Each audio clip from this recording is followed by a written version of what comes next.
Are D Sharma exercise 6.3 question number 27। Question number 27 क्या बोल रहा है? The line segment joining the points P 3,3 and Q 6,-6 is trisected. क्या बोल रहा है sir? Trisected at the point A and B such that A is near to P। यानी जो A पॉइंट है, यानी A पॉइंट है वो P के नज़दीक है सर। ठीक। If A also lies on the line given by 2x plus y plus k equals to 0, find the value of k। यानी आपके पास एक लाइन सेगमेंट है सर, जहाँ पे आपका p कोऑर्डिनेट और q कोऑर्डिनेट दिया हुआ है सर, और बोल रहा है ना कि a जो है ना, यानी a का जो कोऑर्डिनेट पॉइंट है वो p के नज़दीक है। हम मान लेते हैं कि a का कोऑर्डिनेट पॉइंट x, y है। इसी की हेल्प से हम लोग का आपका k का वैल्यू फाइंड हो जाएगा। ठीक है ना। रेशियो भी मालूम नहीं है सर। ठीक है ना। अब रेशियो मालूम नहीं है तो एक काम करते हैं, m/n रेशियो मान लेते हैं। हम a पर खड़ा हो जाते हैं सर। ठीक है।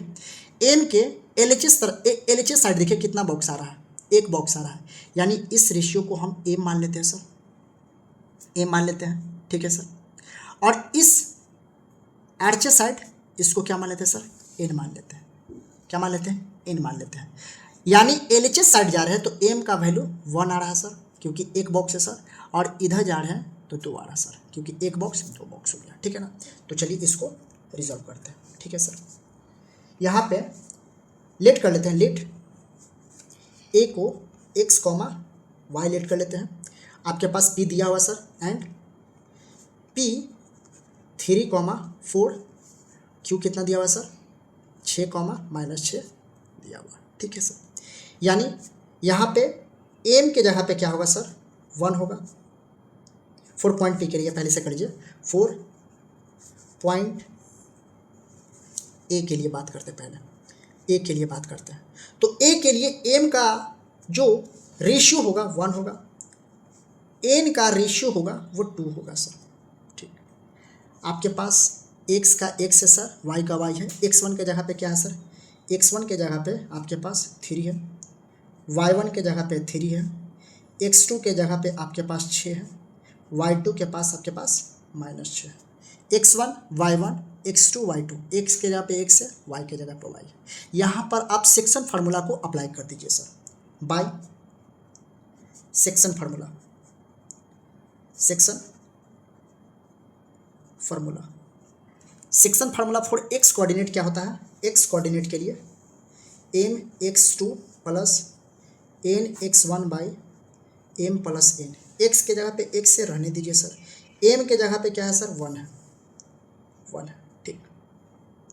x2 के जगह पे क्या है सर? 6 है, n के जगह पे क्या है सर? 2 है, x1 के जगह पे 3 है, यानी 2 तिहाई 6।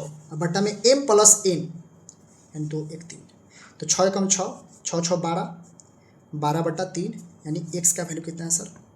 4 आया। x का वैल्यू कितना है सर? 4 आया। ठीक। y के लिए बात कर लेते हैं।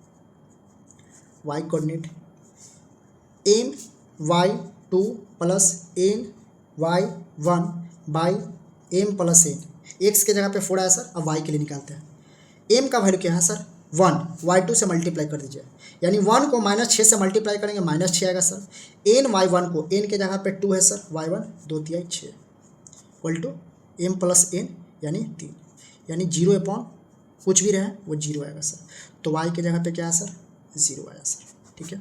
अब x और y का वैल्यू मिल गया सर। हमारे पास एक गिवन इक्वेशन दिया हुआ है सर, उसके हेल्प से हम लोग k का वैल्यू फाइंड करेंगे। गिवन में क्या है? 2x प्लस वाई प्लस के इक्वल्स टू 0। अब वैल्यू रख दीजिए। 2 x के जगह पे क्या है सर? 4, y के जगह पे क्या है सर? 0 प्लस के इक्वल्स टू 0। 4 दूनी 8 प्लस के इक्वल्स टू 0, 0 कर दिए, 8 उधर जाएगा माइनस में होगा सर, यानी के का वैल्यू -8 आएगा सर। ये हमारा फाइनल रिजल्ट है, क्योंकि हम लोग को वैल्यू क्या बोल रहा था कि के का वैल्यू फाइंड करिए। ठीक है ना। तो के का वैल्यू -8 है। ओके।